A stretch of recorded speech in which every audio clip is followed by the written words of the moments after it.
March. Match 1. The opener. So we have Black Dragon God up against Ken, Deathblow Ken, which is the 4th time in the series for these guys. So, with Big Titan back to defend the Canadian Championship, the Canadian Championship, it's hard to justify the MMA Japan rivalry as the main event, even with my aspiration of getting Ken up to S Trust. I've done enough to make him happy of late. For now, I think the best I can do is to make his match a stoic, which he does prefer. So we see in top left there, stoic. So hopefully that makes up for sticking him in the opener, which, later rivals might miss. So, following that, we'll rattle off 3 consecutive title matches. Rematches from last month. So we'll go the juniors first. Get some energy into the place. And then we'll go the 3-man teams in the 3 slot. Team Canada and Jin Dynasty, the challengers. Team Canada's titles. And then 4 men total in the 4. So, of course, got the Terrible Team, Team Terrible, Jason, the animal handler, and his bear. Against Team Satan.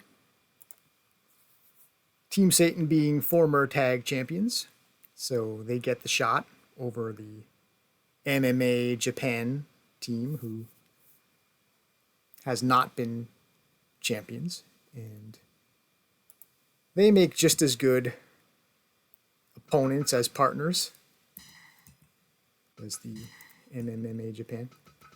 Whereas Team Satan's really never had any reason to fall out or anything, so I don't think that's a match we're looking for. So, before we get to the main event,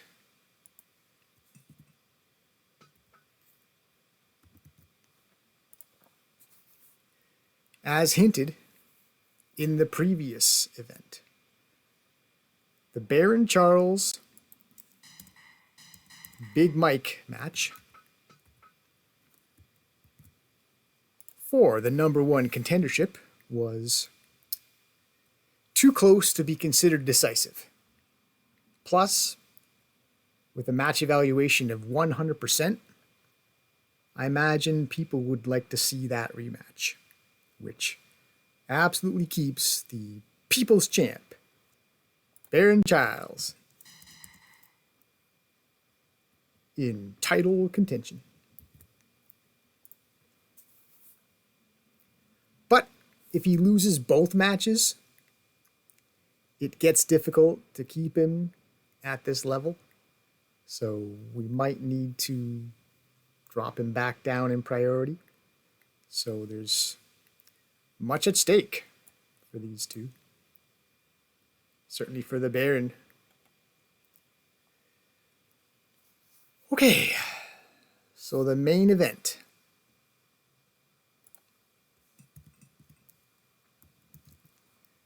I mentioned Big Titan back to defend his title. So he got his asked for raise. So upped his salary 10% to $1,100. He's got S Trust, so there's no need to raise it any higher than that. It's less than what Big Mike makes. See, Big Mike has on the right side salary $1,320. Big Titan's only $1,100. even with the Rays. But, you know, to be fair, Big Mike is the only original red and white of our cast of 6 that kicked off the promotion. He was the only one with both those flag colors. And he was the original champion, so I'd say he deserves top salary among the Canadian originals. So, who will Big Titan defend the heavyweight championship against? I'll give you a moment to guess. Maybe do some process of elimination. Who haven't we seen? Some time to anticipate, or even dread. So insert the Final Jeopardy music here if you like. I'll give you a second. Okay, in case you don't have it yet. Many moons ago, in the very first month of this promotion, I signed an American wrestler for an absurd signing bonus of $50,000. And if you know the history of his time here, it hasn't gone great, to say the least. But now, in this gloriously lucky circumstance of process of elimination favoring him as much as it possibly could,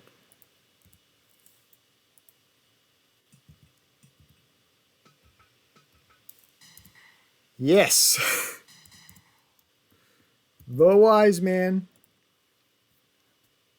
Ted Axel, will challenge for Canada's heavyweight championship.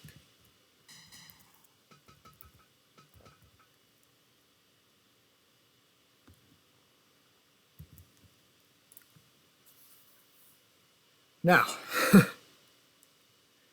before you throw your video screen out the window in pure abject rage, let me make the case why this is okay. Ted times 2. The $50,000 man made a point of earning at least some of that money, picking up his second win here in Canada with his new / temporary partner, dramatic fight wrestling guest Eddie Owens. Will we see Eddie for a third time? And hey, if it's fair to say that the wise man is not worthy to face Big Titan,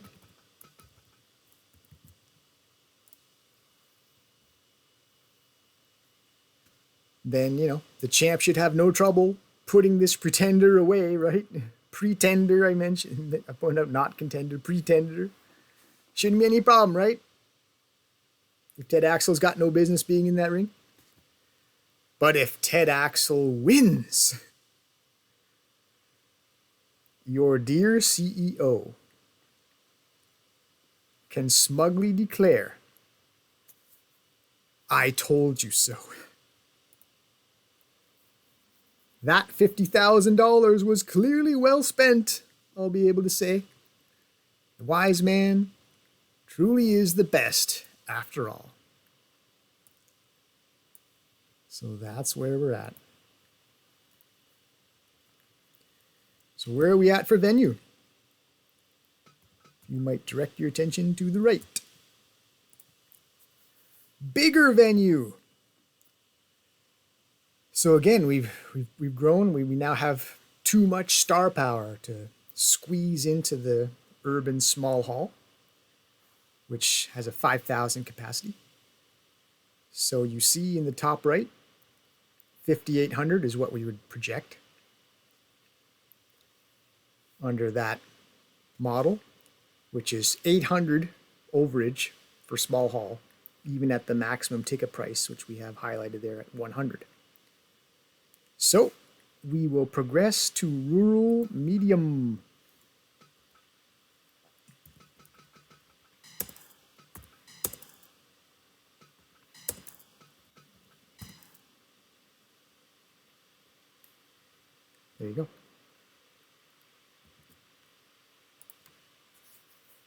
So that has a 10,000 capacity. So we're doubling the venue rather abruptly. So sure. And I looked ahead, and it $60 ticket price and social media advertising is ideal by how I like to do things. So that gets us reasonably close to capacity. With another configuration, we'd wildly be exceeding it. So I have no problem coming under capacity, especially in case Ted Axel for the title might encourage some fans to stay home and skip this event.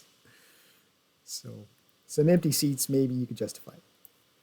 Regardless, we anticipate a new revenue record this month.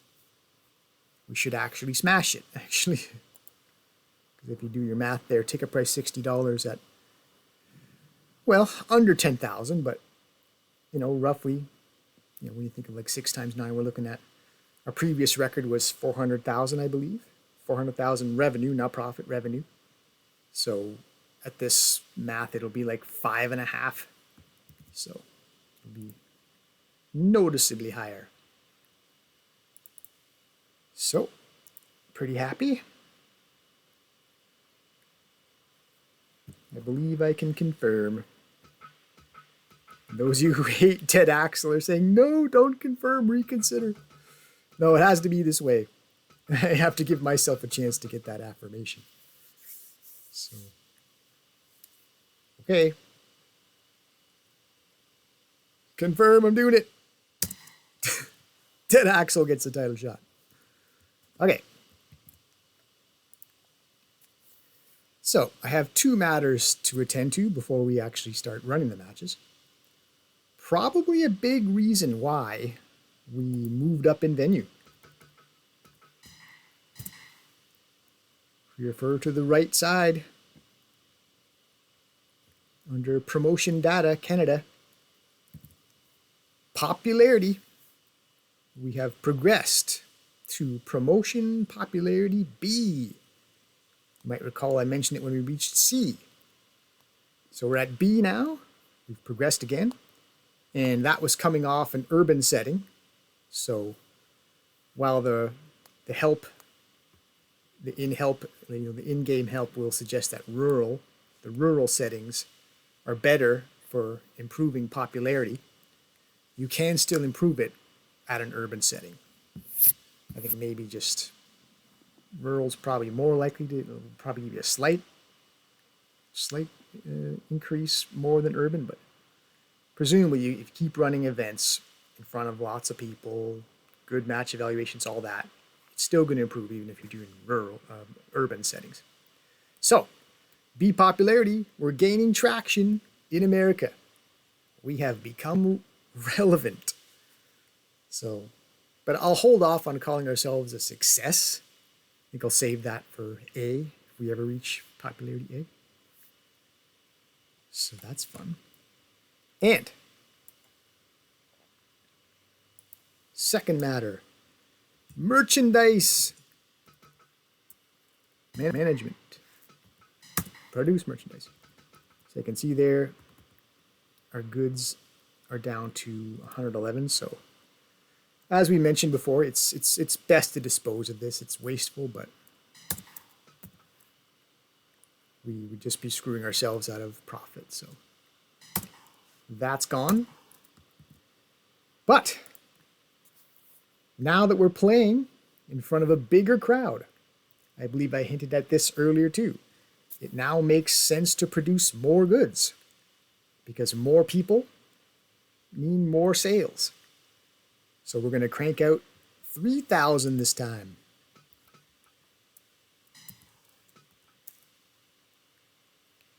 Costs more, but you save by buying in bulk, of course. 3,000. Merch produced. So, and based on my experience, that should last us for 2 events, actually. So we'll sell some of them, probably most, maybe roughly half. We'll see exactly how I've seen anywhere from something like 1,600 to 2,000 under this size of venue. So we won't need to produce goods next month in any case. We'll just let that amount ride and go ahead and sell the rest in the subsequent month. So that's it. That's the last thing. We are ready. Ready to wrestle. Just out of paranoia, I'm going to check my scouting to make sure I did. Still scouting. Still at least one more person I want to find. Okay. Let's go. Let's do this. March.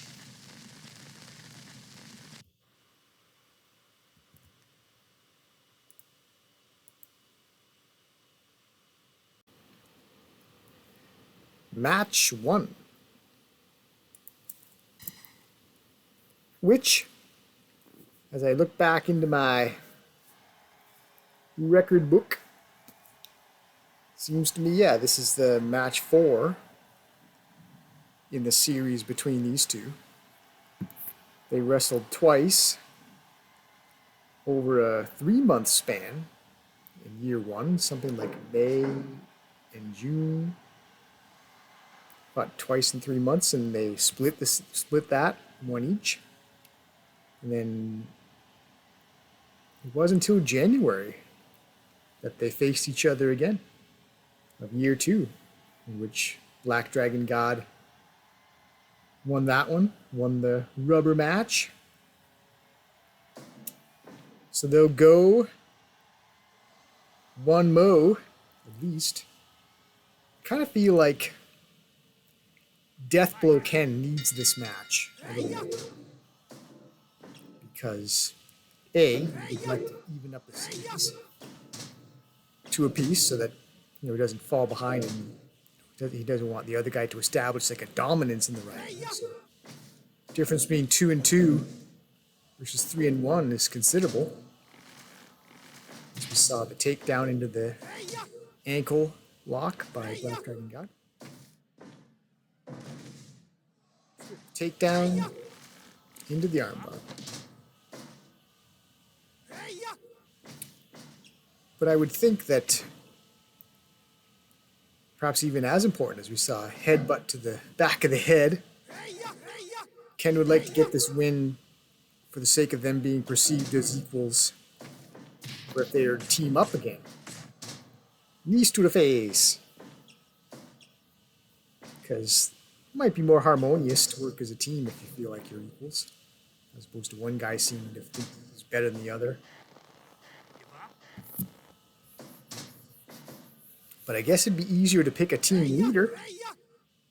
The team next. Black Dragon God goes to 3 and 1 in the series, then he can definitely make a case for being the leader. He is a god after all. So that's a case too. Though Ken would have a case that he's been a tag team champion. Knees to the face again. Him and Kenny Omega team. Of course, Ken was the partner of that group. Kenny was the team leader. Imagine Ken would like to put his own name in the tag books as a leader, tag team champions. So yeah, there's a fair amount here to fight for. In terms of bragging rights and leadership.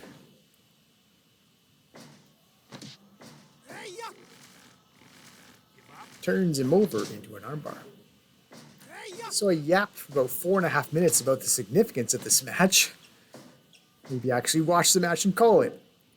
Headlock, hip toss takeover by Black Dragon God, and now into an exchange of strikes, medium kicks. Who's got the better martial arts striking there? Ken wins it and goes into an ankle lock of his own.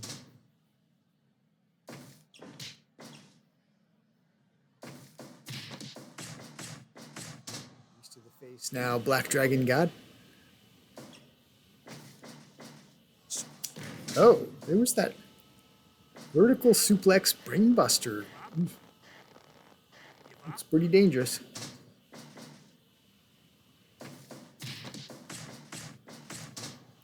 So again with those knees right to the teeth. So pulls his man into the center so he can apply that chicken wing and possibly get the submission, although not likely this early. We've seen those knees to the face by both men several times now. It's a battle of knee strikes to the face. Mounted strikes there. Black Dragon guy. The death blow Ken pulls him down into a rear choke.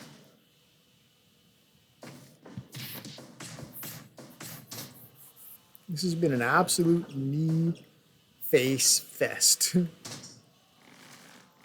Black Dragon God pulls the same.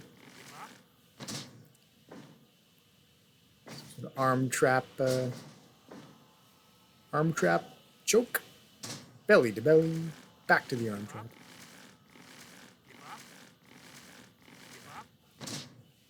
Arm trap, leg scissor choke. There's probably a smaller, simpler word for it. Ken drops down into the underside intentionally to work that armbar.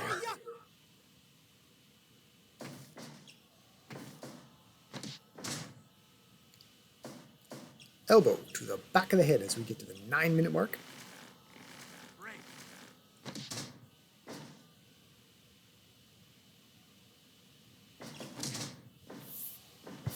Shoot. Takedown.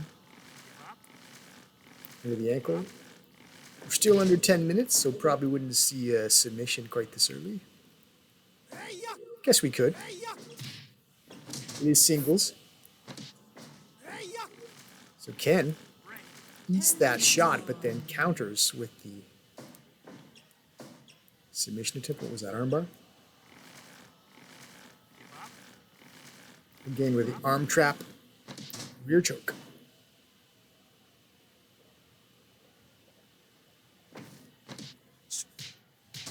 So beat down striking here, followed by the low blow. So mounted close fists, illegal.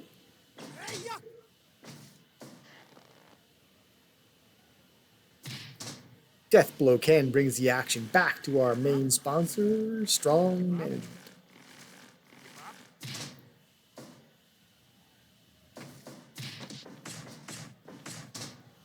Once again with those knees to the face. Mounted punches. Medium kicks. So Ken breaks out of those cheating situations at the 3 count. That might suggest that he's still got some vigor in him. 5 count to break, so if it's done at 3, he must have chose to be out rather than wait for the referee to rescue him. He got out by his own efforts.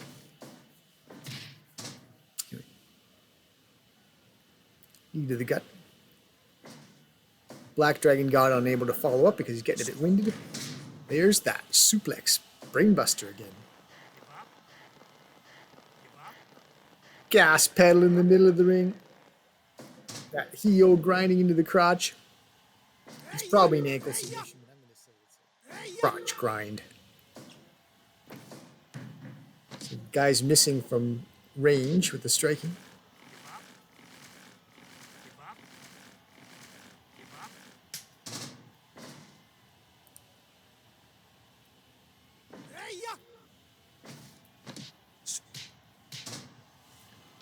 So Ken working that beatdown ball shot combo into the chicken wing. Another good look at Strong Management, the logo, our main sponsor.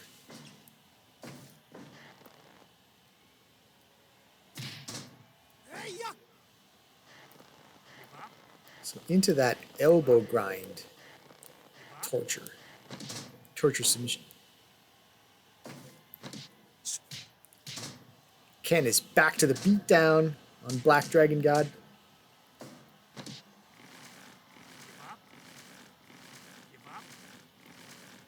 Seems like Ken has almost got his foot on the ropes there. It looks like he's just narrowly legal. Medium kicks. Oh, finishes with a high kick.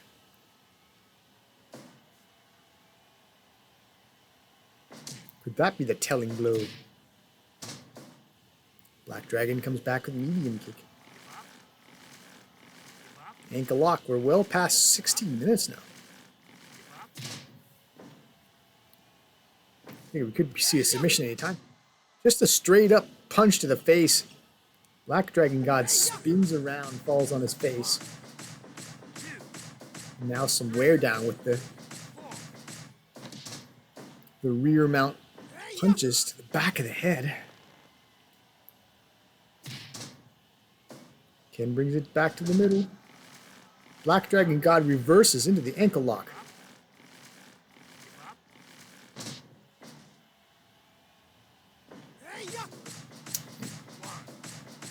More punishing brutalization back of the head.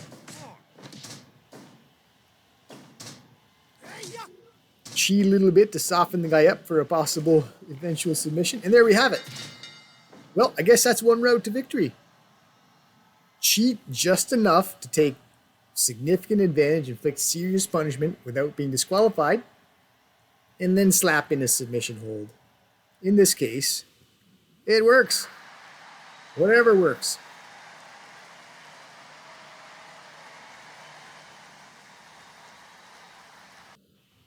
So 93% match evaluation, good start. And I was just calling it an ankle lock, but hey, how about that? That's a much better name, a reverse Achilles hold. Shout out to my friend Chris, who I mentioned he got me this game. He's Greek, so he might appreciate that. Reverse Achilles hold. So there we go. Ken wins. I think that's for the best for the most part, because I think for record book purposes, I would like Ken to be the team leader should these guys ever win the tag titles. So now that the series is even, Ken can certainly make the case of, I've been tag champion. I should be the leader when we team again. But, probably not the last time these two men's paths will cross, and they'll have it out, and who knows? We shall have to see.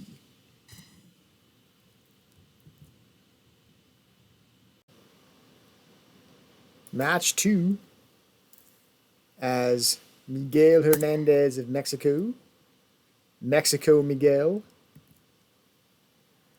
will challenge Shota, the irredeemable, for the Junior Championship of Canada.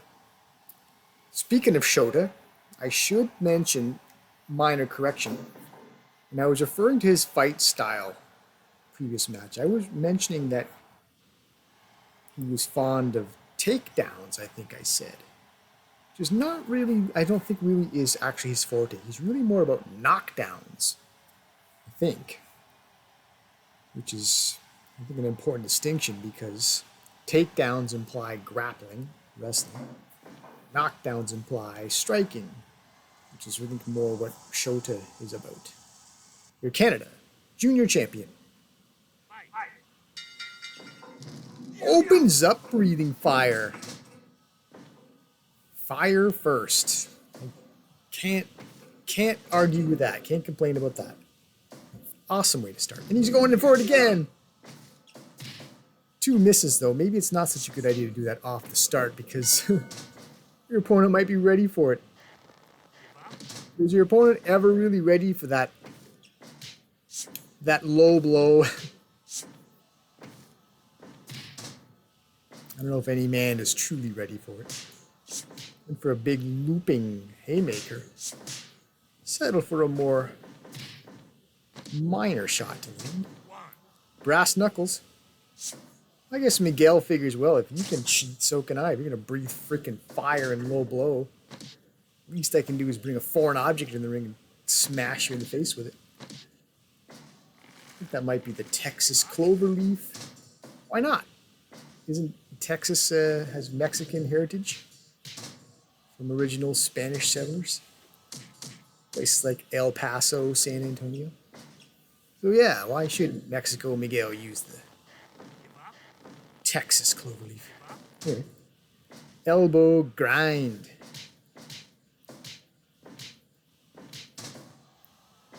So Miguel's not afraid to throw hands too.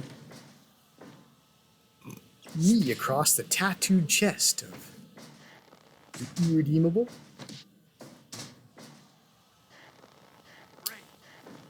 Bow and arrow, I think.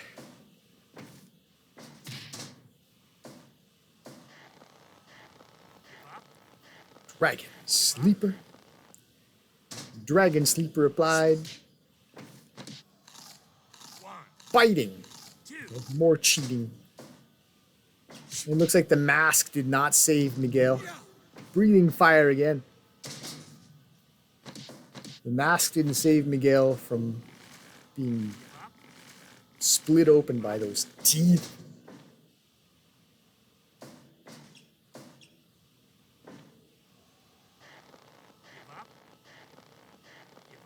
I guess the piercing power, maybe it pierced right through the mask. You can't tell, but I can tell that's a beatdown. Flurry of blows. And then scythe, going to work with the scythe. Now we got blood just seeping around the ring. Mount strikes to the back of the head. So it looked like some of the early going certainly favored Miguel. But will the blood that he's coping with now, the blood loss, will that favor Shota over time? Brass knuckles again. This has just been a dirty, violent affair so far. Neither one of these guys is very nice, clearly. Combination striking from Shota. This has been more of a brawl, more of a street fight.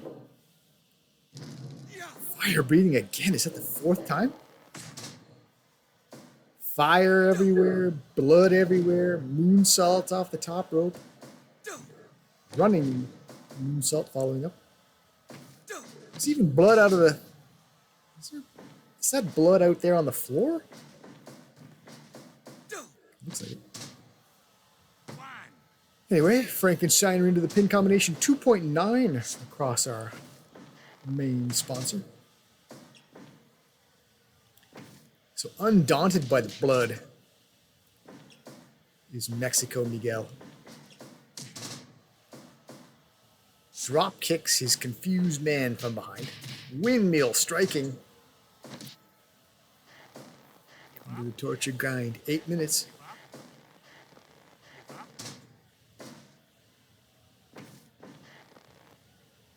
Perhaps steal anyone's fight at this point. I emphasize fight. This hasn't been much of a wrestling match. More cheating. Back of the head blows.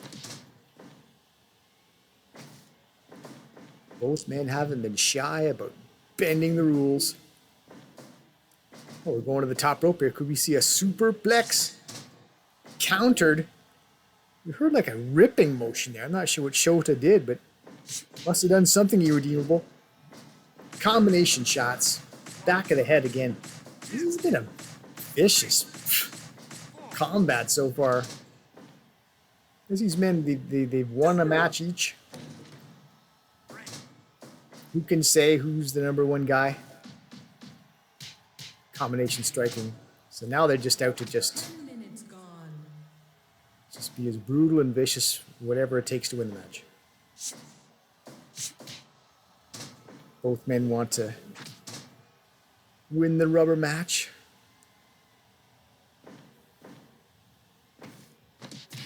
And of course, the title's on the line, the Junior Championship.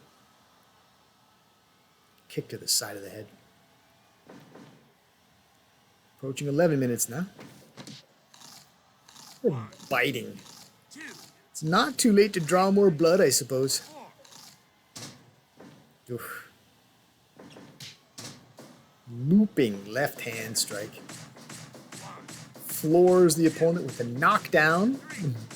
You haven't seen much in the way of takedowns. They've been knockdowns. Blows to the back of the head again. Vertical suplex. Yeah, why not mix some actual wrestling in amidst all this dirty fighting? 12-minute catch his breath. The blood loss is yet another fire breath.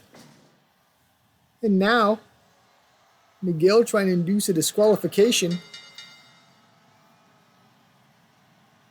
Here's my question. Why? Yes, Mexico Miguel wins the match. Technically, because of the DQ, but the title won't change hands.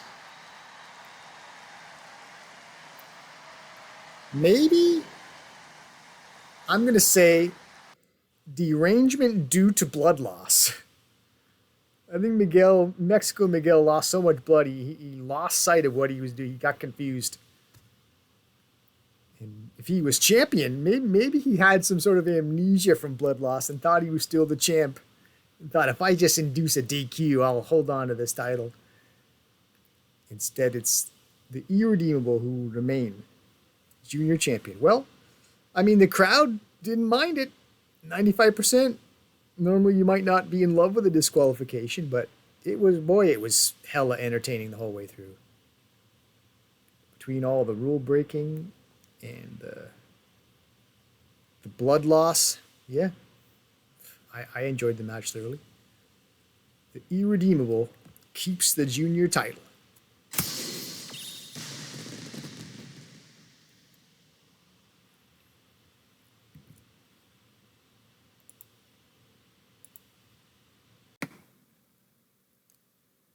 Match 3. The 3-on-3 for Canada's 6-Tag Championship. The challengers, Jin Dynasty, who made it January with their first 6-Tag Championship win, but then they lost it back right away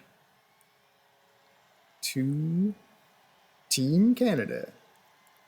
By way of that same move, Team Canada won the 6-Tag originally with the Japanese leg roll clutch, I believe it's called, which was applied by the Canadian sensation onto the guy who was on the left there, blue hair, which incidentally, those two guys have sharpshooter submission holds.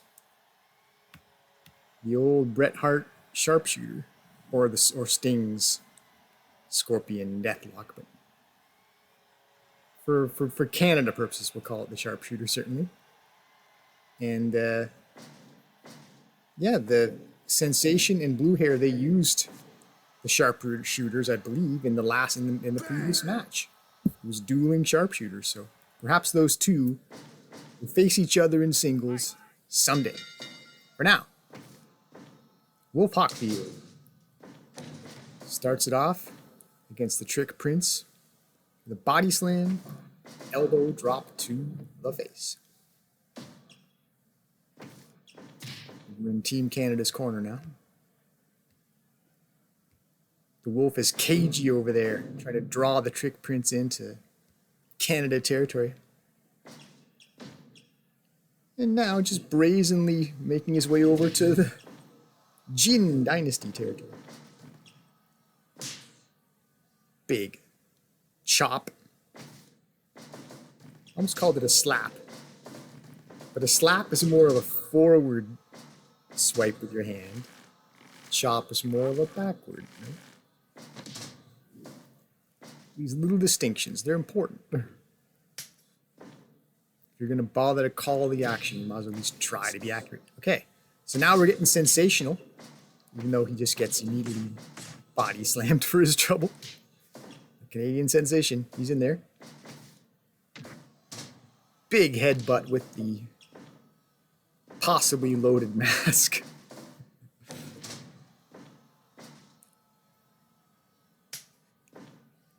It seems like you could get away with that. You could put a metal plate in there. Okay, 3D. Good team up strategy there by Jin Dynasty. Sensational headbutt.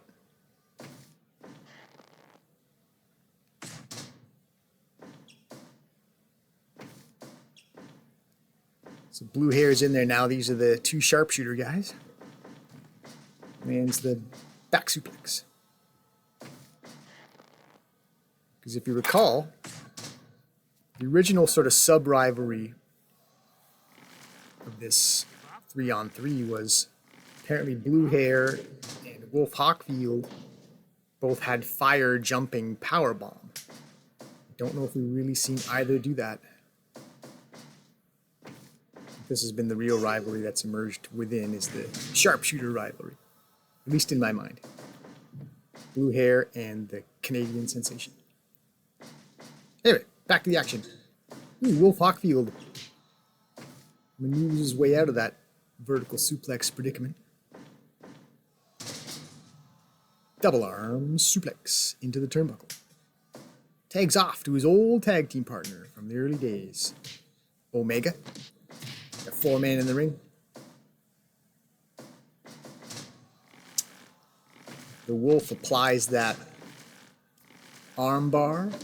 5 minutes gone. He was in the ropes, but since it was not the legal combination, the referee was not obliged to break it up. You have a certain amount of time to get out of the ring, and if you're not the legal man, if you want to cheat a little while you're in there, that seems to be legal. Anyway, body slam as we see Strongheart for the first time.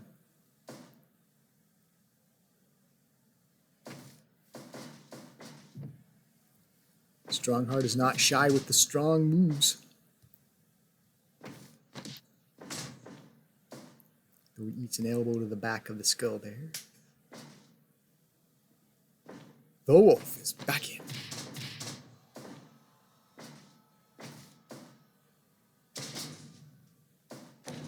Oh, good teamwork there. Omega with the body slam. Wolf follows up with the elbow drop to the face. Elbow to the back. Stomp to the spine. Yeah, things looking good for Team Canada right now. Putting moves together. Combination. Backflip drop kick, though, might sway the momentum toward Jin Dynasty. 3D.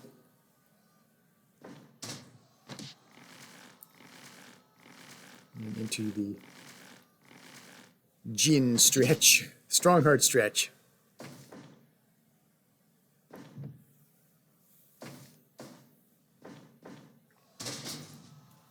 Again with a double arm suplex, this time into the challenger corner.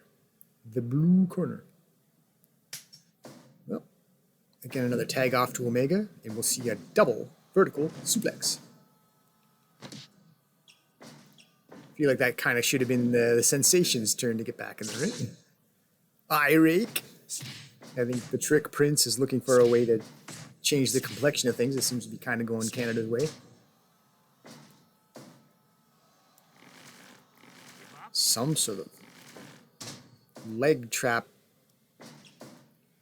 ankle lock, something or other. Body slams Omega into the championship corner. Or the champion's corner. The championship is what this is about. Fighting for the title. Knees to the face.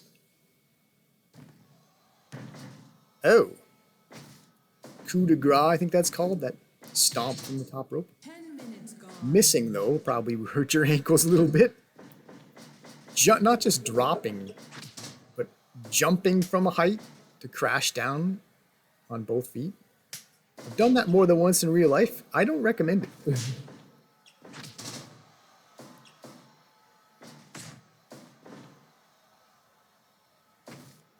I once hurt my ankle so badly, it was so swollen.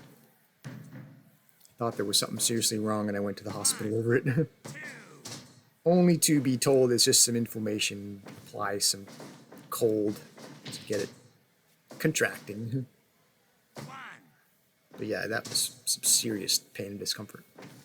And it's no fun when your ability to walk is basically hampered by like this one foot is not interacting with the ground properly because my ankle's so screwed. Anyway, not important. Well, maybe you might be interested in my personal life a little bit. I'd like to think that you and I, the viewer, have a certain degree of bond, don't we? Unspoken, unseen, very, very fake bond. Anyway, double vertical suplex out of the ring. So now we see the sensation. He's working him over outside the ring. We got the other 4 men in the ring. 2-on-2 brawl on the inside. I think we saw a DDT there by Omega. And then there was the 11, 12, double arm power bomb inside the ring. And okay, finally the action's coming back in. Crazy.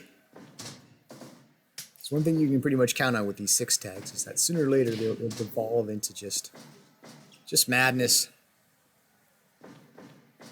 Just dudes all over, just in a wild melee.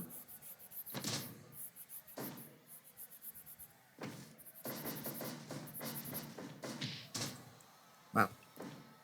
Flying knee to the jaw, perhaps. Wow. Some sort of reverse Frankensteiner driver. Seems to me I've heard a name for that move, but I don't know what it is.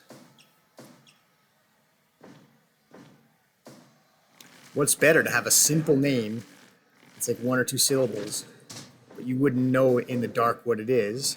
Or would you rather have someone describe a move and take like 9 seconds to give a description of a move? I don't know. We're at the 15-minute mark anyway. Oh, now we're going to see a Phoenix Plex onto the nearby the Strong Management logo anyway. 2.9. Help came in for Omega, but they weren't able to break it up. Omega had to get the heck out of there on his own accord. And all 6 men got a sleeper hold applied close to the center. Some wear down.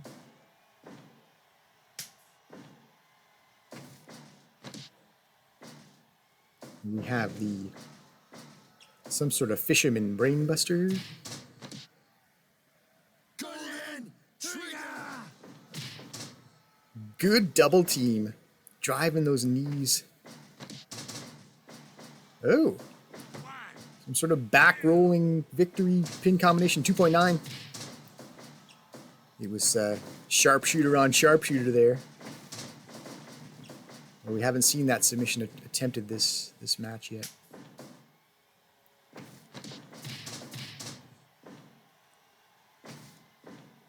So the Sensation is deep in Jin territory right now.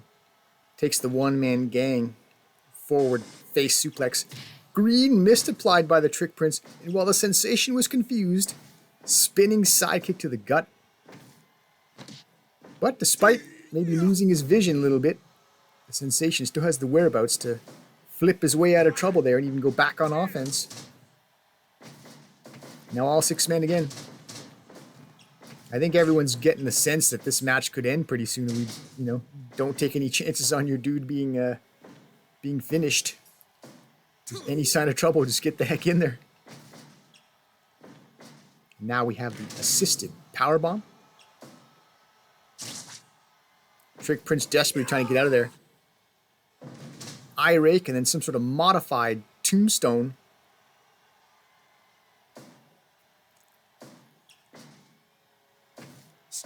Omega's first to his feet. Trick Prince tags in Strongheart.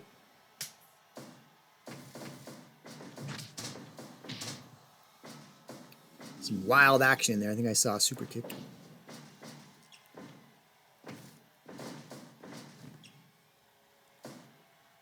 Wolf Hawkfield catches the ropes to halt that momentum. Back. Body drop. 20 minutes, announces ring announcer Maple.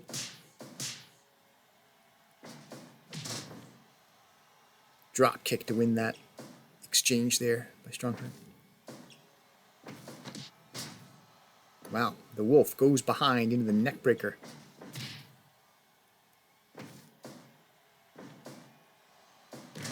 Wow, that might be the fire jumping power bomb actually. Oh, the Sensation looked like he was in there to make the save, but he blew it. Well, the save prevention to thwart the breakup. Ooh, Exploder by the Wolf. Tags in the Sensation.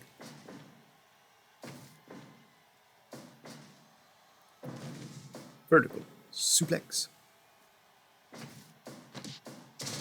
Oh! Strongheart counters that go behind into a diamond cutter. Going for a pin in the center of the ring. Wolf breaks it up. Body slam by Blue Hair. Neck breaker by the Sensation. Striking by Wolf Hockfield. Crazy action. There's a sharpshooter. Sharpshooter in the middle of the ring. So that's what I mean by the save prevention, right? You got a submission or pin attempt. Bang! The teammates come in to try to break it up, but the other teammates come in and intercept the breakup. And it mattered. It made the difference there. You saw the sharpshooter applied. Wow.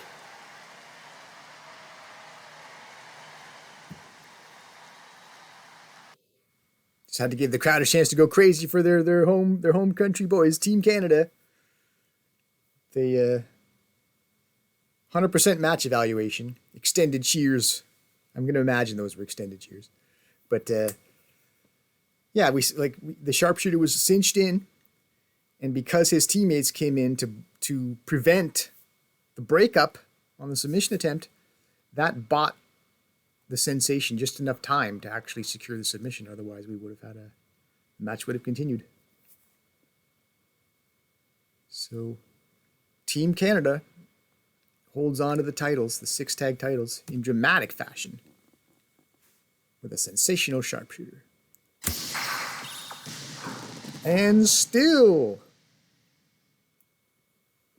Canada, 6 tag champions.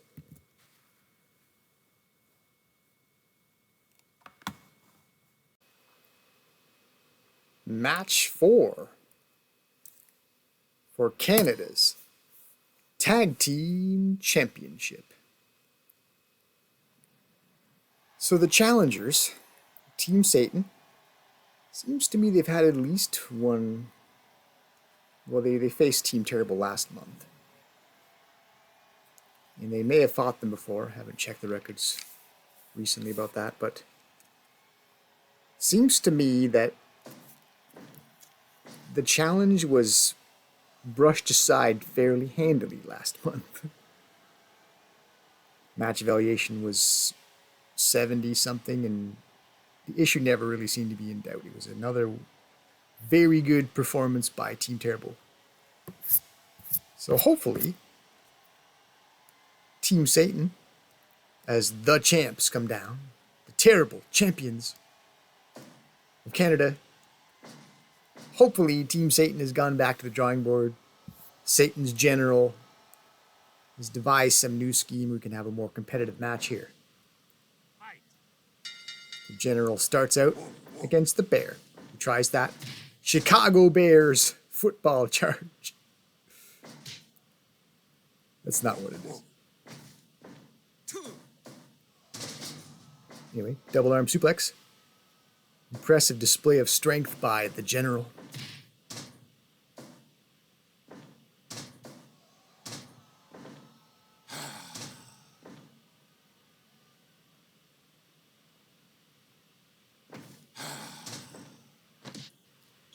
Snapmare into Satan's corner. Stanley Adams counters with a arm submission. Body slam. Yeah. Stanley may not be officially the power of this group. Will Stewart, Satan's foot soldier, is more the power, but Stanley Adams is not a small man. Strong, fit. And he's moving this bear around the ring pretty nicely so far. Head, butt, falling fist. And I guess before the momentum is allowed to change, get a fresh man in there. Assisted powerbomb. Low blow. Stanley Adams with a little bit of a... just something to remember me by. A flagrant nut shot. Meanwhile, Satan's foot soldier's trying to fight Team Terrible by himself in there. It looked like he was doing alright for a second there, but the double team caught up to him. Trading punches there. And believably, Jason the Terrible wins that exchange since he does have armor on his face to cushion the blows that were coming his way. Drop down. Tries the flying body press, but the Terrible nimbly ducks out of the way of that. And we'll get the General back in there.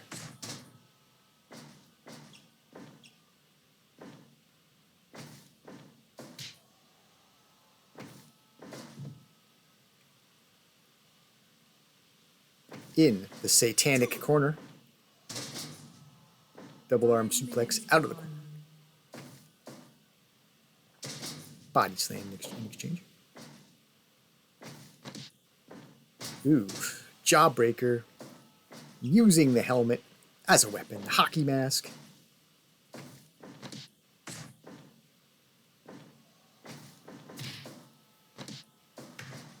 And, well, I think the mask, the hockey mask, is as much a foreign object as anything, so why shouldn't Satan's General pull out brass knucks? Don't know if it would have done too much damage against the hockey mask. It's armor. In any case.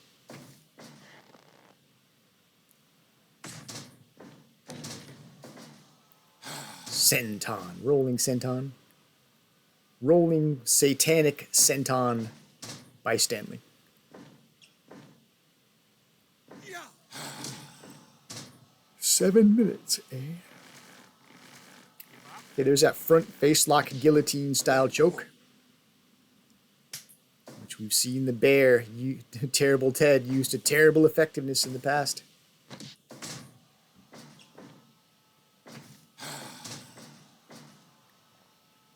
Snap there.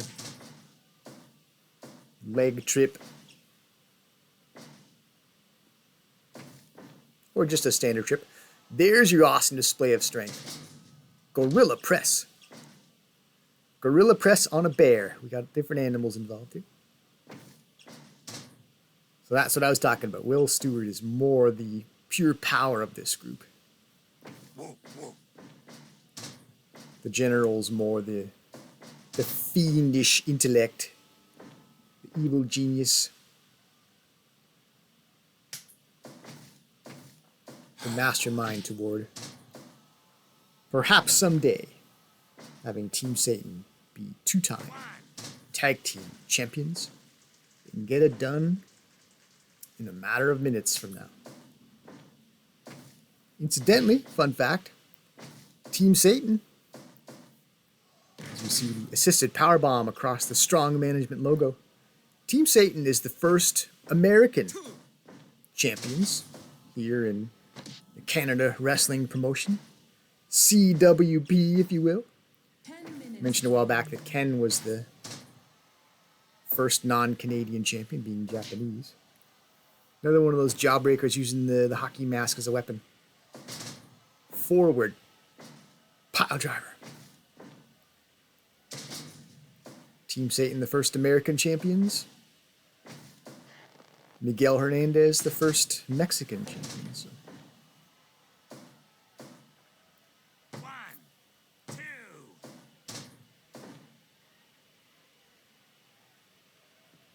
The one region not accounted for here in Canada is Europe. But it's not the most vibrant region in the game by any stretch. You pretty much got to get expansion packs or downloaded custom wrestlers in order to get Europeans. I don't think there's really any that are organic to the core game. Whoa, whoa.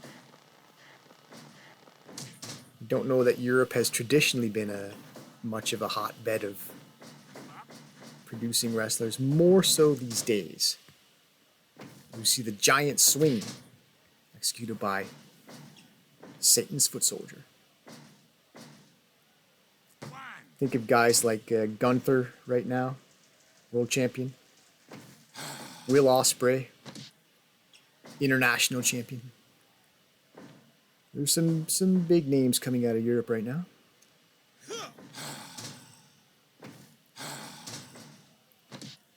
But I don't have plans to include them in this promotion. Any Europeans. But let's not rule anything out. Let's not close any doors. I have one vague idea that might come to fruition later. But don't want to get your hopes up. Anyway, Gorilla Press again. Gorilla Press, which results in out of the ring, which we haven't really, have we seen any of this? 2, Well, actually, yeah, we have seen some out of the ring on this event. That time it did not result in any kind of brawling.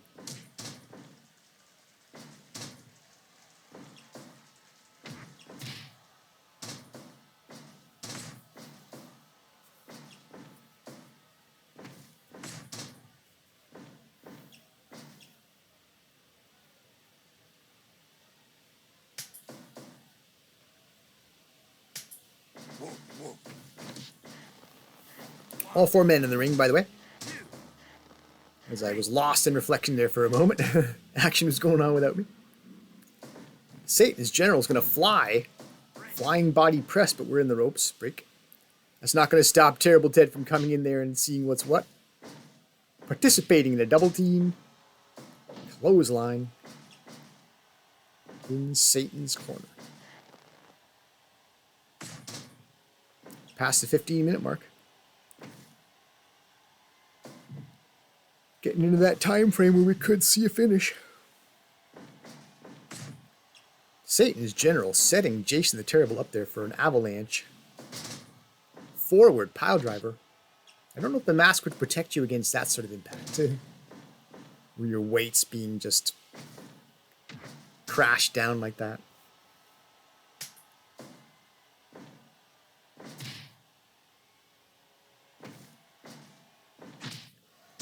Your neck's being broken, your spine's being compressed. Facial protection probably doesn't save you. In any case, we have an arm submission attempt. 17 minutes, that's worth taking a look at. Of course, the bear doesn't exactly have a long history of being submitted. As he eats the assisted powerbomb and then a low blow giant swing. Well, Team Satan's putting some moves in combination here. With accumulating offense. Could we see a title change? Deadlift. German suplex. More awesome power on display. By Satan's Foot Soldier. Into the... Wow. So vertical suplex into a slam. Jeez, the bear's taking a lot of punishment right now. Executes the trip. Into the guillotine choke. This could spoil the party. There it is. Just when it looked like Team Satan had it going. They seemed like they had the bear on the run, on the ropes. They were working him over with a variety of moves. Both members of Team Satan. Then as we've seen it before,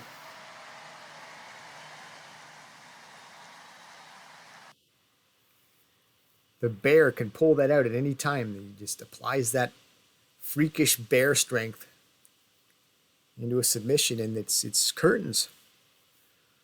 But you know, a much better match evaluation and a much closer match. Like I say, the previous contest between these two, I felt like it was a bit one-sided. Didn't know if Satan was really into that one, but this was absolutely a real match, and I really started to suspect that Satan was going to get this done. Seems to me they've never defeated Team Terrible, but boy, they were close that time, and I think I was worried after the previous match. So I thought, unless we start introducing some new tag teams, I'm not sure what's going to stop this Team Terrible, but feel like that match was very close, and this is absolutely a match I want to see again. Team Satan gave Team Terrible absolutely a run for their money. And maybe they'll do even better next time. They're trending upward right now as tag team challengers. So, yeah, great match, 87. I'll take an 87 all day. It's never promised against Team Terrible. Team Terrible can create some short finishes, so pretty cool. Good job, guys. Match 5. The number 1 contenders rematch.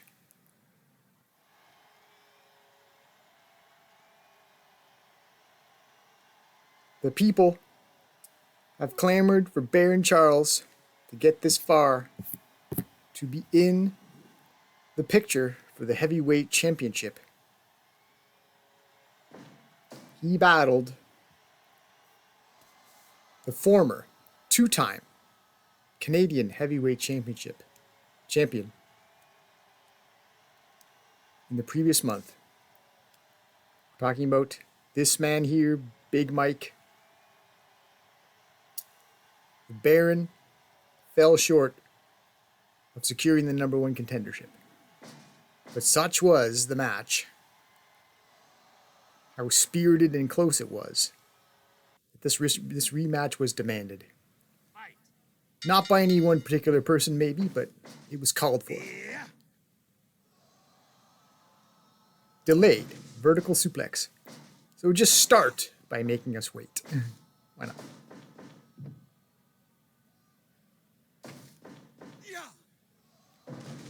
Pants pile driver. It seems like a fitting response.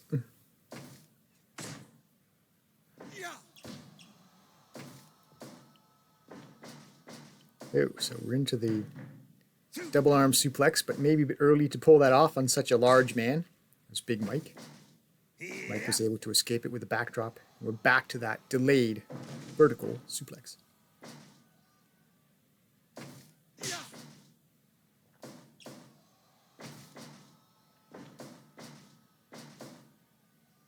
Huh. So reversal on the vertical suplex. Big Mike is a powerful man. Not easy to muscle around, but there you see it. Double arm suplex. Baron Charles finally gets off a power move.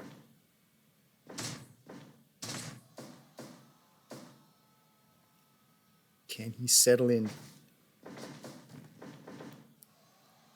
Wow. Press slam. The awesome power of Big Mike on display. Called that the Gorilla Press. That's what they called it when the Ultimate Warrior used that move. But the Gorilla is not strictly necessary. You could just call it Press Slam. In any case, there was an airplane spin.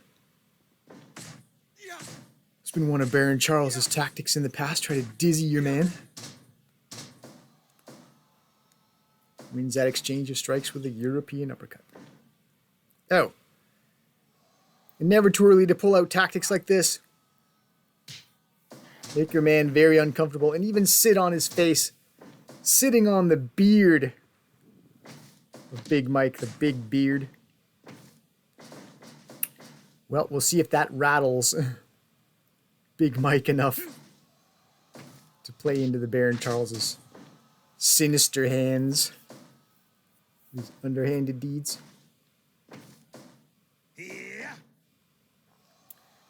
So Big Mike doesn't mind keeping the pace slow here. With, I believe, the third vertical suplex delayed that he's pulled off here.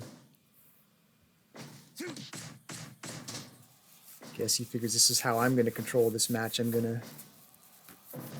When I have the momentum, I'm going to take my time and milk it. Anyway, vertical suplex, hip toss. Baron Charles is putting some offense together. Will he put enough offense together to make a case to fight for the heavyweight championship? Another vertical suplex delayed. Okay, Falcon Arrow, I believe that is. That suplex into the slam pinning combination. Oh, not this time though. Some agility on display by Baron Charles.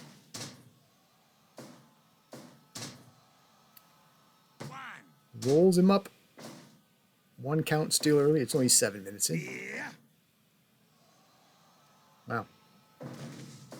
I am detecting a theme here. I'm losing count on these delayed vertical suplexes. Just a methodical power display being put on by Big Mike. Well, maybe his approach here is if the first match we had was not considered decisive, it was so close and called for a rematch, then I'm going to do whatever I can to make a point this time. And the Baron Charles is going for the disqualification tactic. We just saw that work earlier in this event. I mean, that would be one way to win the rematch. You get Big Mike disqualified. Technically, that, you know, it all counts as wins and losses. A title wouldn't change hands, but there's no actual title here, no literal title here. There's the number one contendership is very much in play. Wow. Forward face busting slam. 2.9. 2.9, that caught me by surprise. Perhaps Big Mike was caught by surprise too. Baron Charles was that close to being able to say he defeated a former 2-time Canadian heavyweight champion. And we're going into this disqualification tactic again. He hit me with a chair. Look at my head. He clubbed me, and the evidence is right there. He's got a look at that. He's got a chair. Well, the referee didn't buy it this time either. And now that small package off the ropes, 2.9 again. I'm a little taken aback. I kind of thought Big Mike was controlling this match for the most part, but there's a Luthez press. We've seen a couple of 2.9s. Okay. And that's what you get, says Baron Charles, for making me wait. Maybe Big Mike only pissed the Baron off with all those delayed vertical suplexes.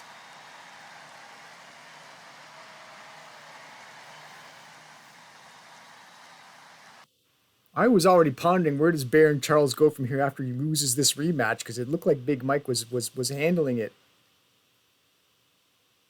Boy, was I wrong. The Baron Charles has won. He won the rematch. He has defeated a former 2-time heavyweight champion.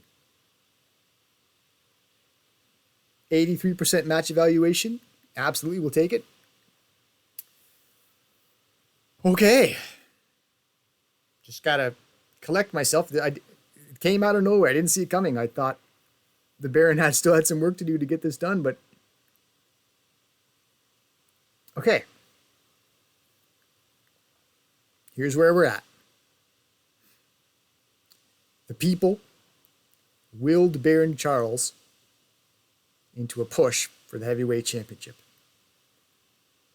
He has won this rematch. But here's where we're at. Now these guys are 1-1, right? We're even now. Just for the same reason why the first match wasn't quite conclusive enough. Big Mike won that one, but we weren't convinced that we were done with this rivalry. We had to see this again. Now that we've done that, do we need to go one more? Do we need to do this Baron Charles, Big Mike one more time? Because it's one apiece. To be fair, I know the people want Baron Charles. And he certainly made a case just now. But do we need one more match to make this clear, make a decisive winner? Because if you look at it from Big Mike's perspective, he was probably the number one contender going into this rivalry. He won the first match. He's probably thinking, okay, I'll get my title shot. Now we're doing this again. if we put Baron Charles straight into the title match now, when things are so even right now between these two, would there be a bit of an asterisk there that maybe the Baron needed one more win to make it clear he should be the number one contender? So I don't know. I know the people want Baron Charles, but I'm conflicted because I feel like Big Mike still has a case here that this is not over. So by all means, please, normally I just sort of flippantly say, leave in the comments. Please comment on this, because this is kind of important. Because who gets the next shot should be taken seriously. And if there's still any doubt here, we might need to do this a third time. The rubber match, the tiebreaker, the decider. I mean, I'm going to consider what the people want, and I will give this some more thought, and we'll see what the next month brings. Maybe just the way the chips will fall will make this rematch make sense anyway. Who knows? Maybe Mike Elgin's going to need rest after getting beat. And maybe it'll be plain that the Baron will get a shot. I don't know. Who knows what'll happen? There's different ways this can go. So please leave in the comments what you think. Should Baron Charles be put straight in to the title match on account of this win? Or is this still unclear and we need to go one more time? As Rocky Balboa said in the 5th movie, one more round. Question mark. Question mark. Okay. So there you go. I'll leave it up to you to comment. You the viewer, you the people. And we'll see where we go from there on the number 1 contendership for Canada's Heavyweight Championship.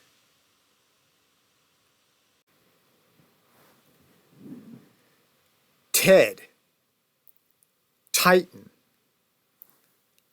Title. And this will be contested as our first ever match 6. And will it be a $50,000 match? Will we see a $50,000 championship? We've seen no title changes so far. Will we have our first and only? I've already mentioned, as you can see farther up the list there, Stanley and Will. Team Satan, they were the first American champions. Can Ted Axel be the next?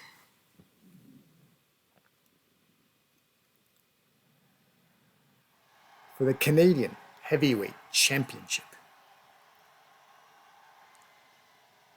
will we we're getting ahead of ourselves. Picture it now. Ted Axel, one half of Pearl Harbor, the wise man. Should he win? Any chance he defends the heavyweight championship against his fellow Pearl Harbor teammate, Baron Charles? That scenario, it might be starting to materialize. There might be some matches that have to occur before then. But aren't we in that realm now? As Big Titan, the champion, enters the ring. Used to be Team Pearl Harbor was sort of a sideshow joke. Now they're both in the mix for this heavyweight championship. Drop kick misses. Big Titan shows some agility to dodge that drop kick, and now a couple of hard body slams, big body slams. Big Titan taking early control. Vertical suplex out of the ring though. And Ted Axel seemed to take a page out of Baron Charles' book, that finger waving thing. They're still a team as far as I'm concerned. The friendship's not over. They've gone their separate ways to pursue singles success, but someday you may see Team Pearl Harbor, I don't know, float again, fly again. We just saw a drop kick to the back of the head. that will rattle you. You've seen that. It's one of Ted Axel's signatures, that ride the guy by the arm into the mat. Maybe that'll take away some of the power of Big Titan over time. Work the arm. Harder to execute power moves if you're having trouble lifting stuff. Double arm suplex. Oh, Wise Man almost says, I can give you a $50,000 double arm suplex in return, but it was countered into the backdrop. Body slam. Yeah, Big Titan has made it clear so far. The power realm is mine. So Ted Axel. If you remember, there's another double arm suplex. If we go back, a number of years back, Ken, Deathblow Ken, challenged Big Titan for this title. And he tried to kind of match power for power. That didn't work out. Maybe Ted Axel should have reviewed that footage before this match. You don't want to try to outpower the power man. Because that's the kind of tactic you should be employing. Drag the guy's eyeballs across the top rope.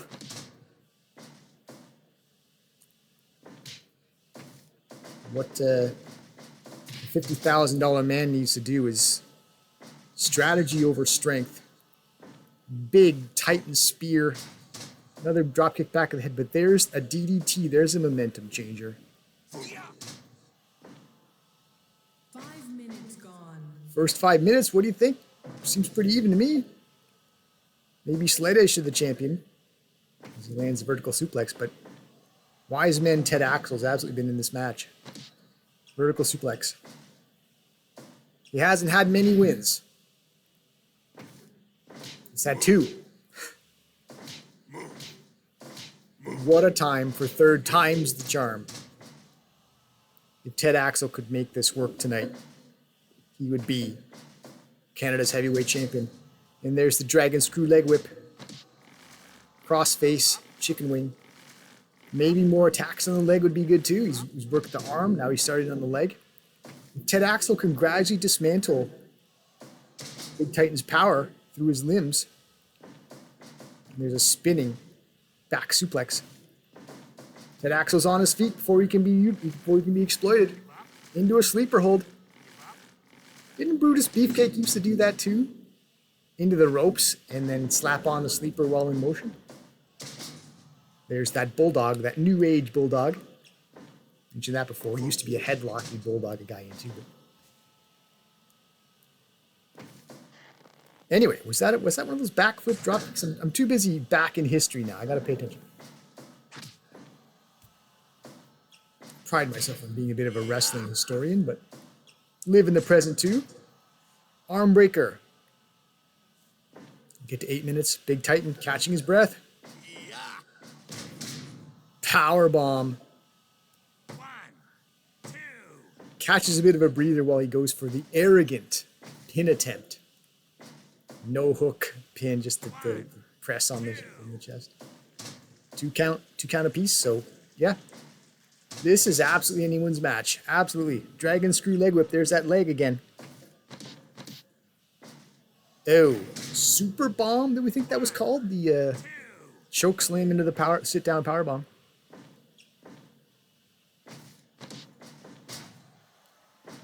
Another ride into the mat by the arm. There's got to be a move. There's got to be a name for that move. Oh, now we're seeing the England stretch. The Regal stretch. Center of the ring.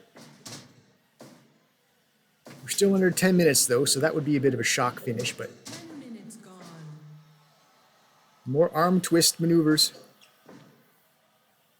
But you know, you never know with singles action. 10 minutes. We just saw with the Baron Charles #1 contendership. That was like 10 or 11, wasn't it? Didn't take long. So we just saw they're trading powerbomb type moves now. But as I said, I hinted at before, is this, should the wise man stray from these sort of exchanging of power? Was that a 2.9 we just saw? So I'm catching up. My brain is catching up as I'm pondering the present and the future here. Sometimes I'm so caught up in the big picture, I lose track of the small picture. Small picture, there's another arm twist slam, whatever that thing is. Still working the limbs. And there's the eyes again. Credit the wise man though. He's produced a varied offense here, attacking limbs. He's worked power in. He's worked in dirty tactics like the eyeballs across the ropes. And there's Big Titan going to his go-to. Who does it better? Maybe Big Mike. Just the sheer power vertical suplex out of the ring. Rather than pursue, Big Titan is trying to get a second wind here. Double arm suplex. Wow. Powerful back suplex as well. Ted Axel comes back with a $50,000 body slam into the turnbuckle. Vertical suplex out of the ring. 1, 2, Ted Axel's got to catch his breath. This time Big Titan says, I'm coming after you, boy. 1. But the challenger wisely slips back in the ring. Can't win the title on a count out. Also keep it in. Oh, he takes a page out of Big Titan's book. Normally that would be the Titan death drop. I guess we'll call it the Axel death drop, right? Arm breaker. Full Nelson suplex. Big Titan doesn't mind the occasional attacking of the limbs. Oh, now you're going to see a Phoenix Plex. Spectacularly moved, but it's in the ropes. Could that have been for a Ted Axel title if it only was away from the ropes? Exchanging blows. Ted Axel makes a point with a $50,000 clothesline. The much maligned wise man. Is there any chance he's putting it all together tonight? After a shaky first year and change where questioned whether he should even be in this organization. Now he's taking the heavyweight champion of Canada to the limit. Backslide. Is this a surprise? We need to have a title change. I am not sure I believe it. I told you so, though, didn't I? I gotta do it. I said I might do it. I'm doing it. I told you so.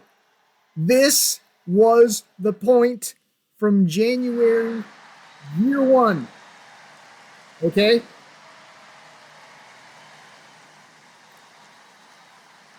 As I said, never had Ted Axel in a promotion.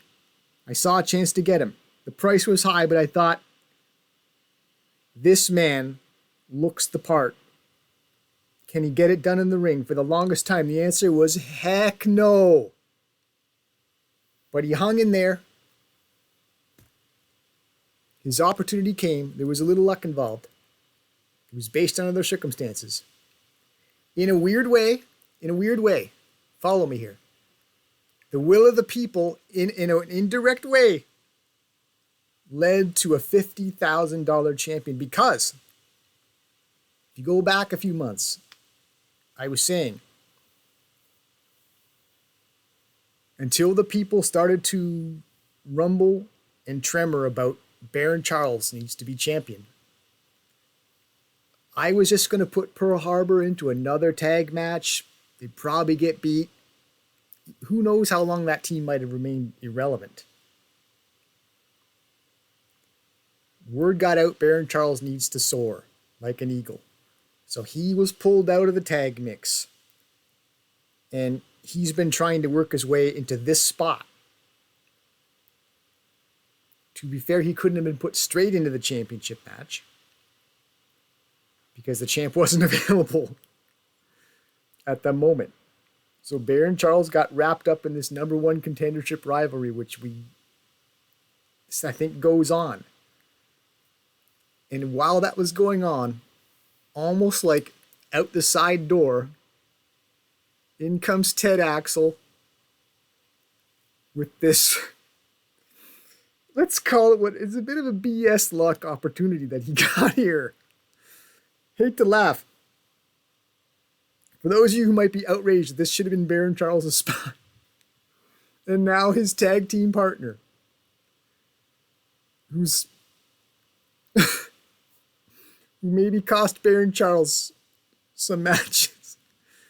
He's the champion. He's the $50,000 champion. Ted Axel is your champion. I have been validated as a CEO. Some of you might find this hilarious.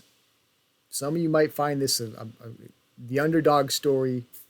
Maybe you hate this.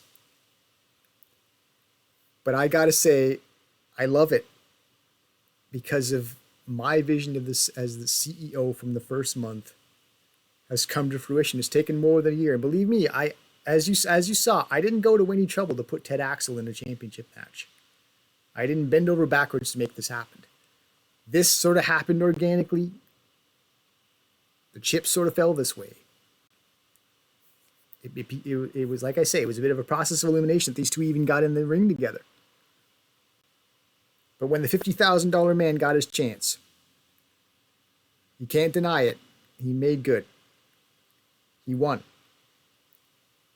Ted Axel, the wise man, is the $50,000 champion.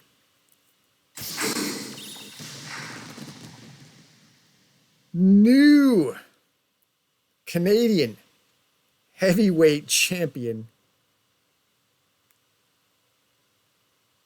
Wow. I don't know what was more surprising of those last two results, because like I say, I thought Big Mike was winning the #1 contendership. I don't know if anyone gave Ted Axel much of a shot in the main event for the title. Look at that, though. Team Pearl Harbor, not very many wins as a team, certainly. And now, they win the #1 contendership match and the championship match. It seems they might be on a collision course. I remember a comment. Ed commented that Ted Axel once again costs Baron Charles because of his ineptitude. Is it only fair? Just like if you remember Wolf Hockfield and Kenny Omega. They were tag team partners. They tried to make it work as best they can. Ultimately, they had to fight. They had to settle differences that they had. Trouble as a team. Do we need to see history repeat itself? Do we need to see the Baron Charles against his Pearl Harbor partner, Wiseman Ted Axel, for the heavyweight championship?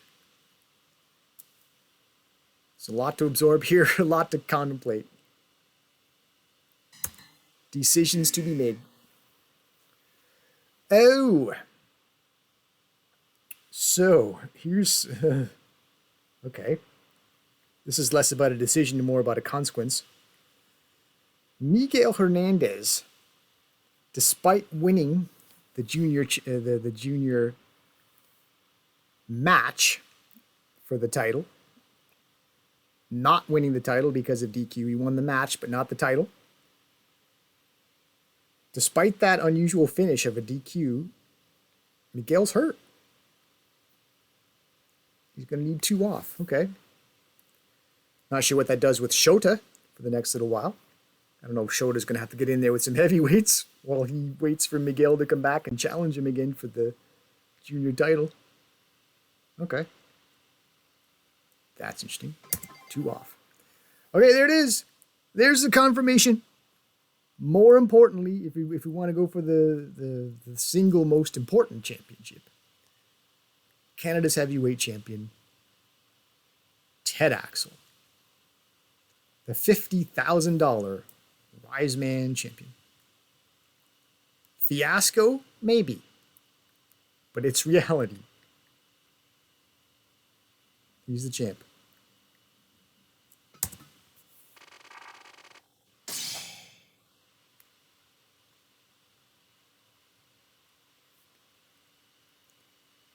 Well, great success. Not quite 90% average match evaluation, the average card rating. Regrettably, we had some no-shows. If you remember, the original forecast for audience was about 95-40. So some people no-showed maybe because they didn't believe in the main event. Maybe they thought this Ted Axel for the title was dumb.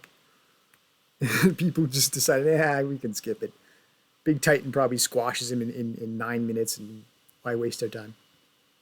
Didn't go that way. Instead, your CEO's vision for Ted Axel has come to fruition. He's champion.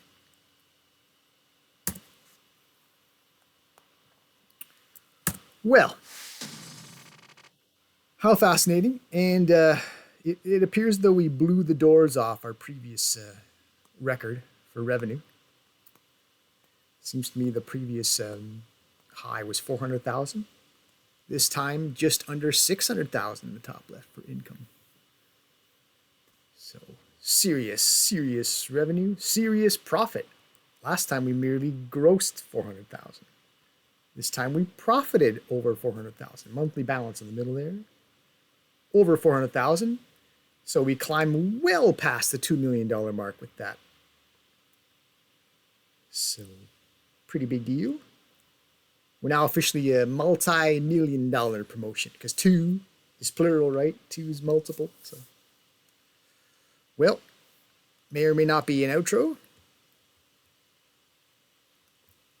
But for now, if we ended on this note, why not end it on a stunned note?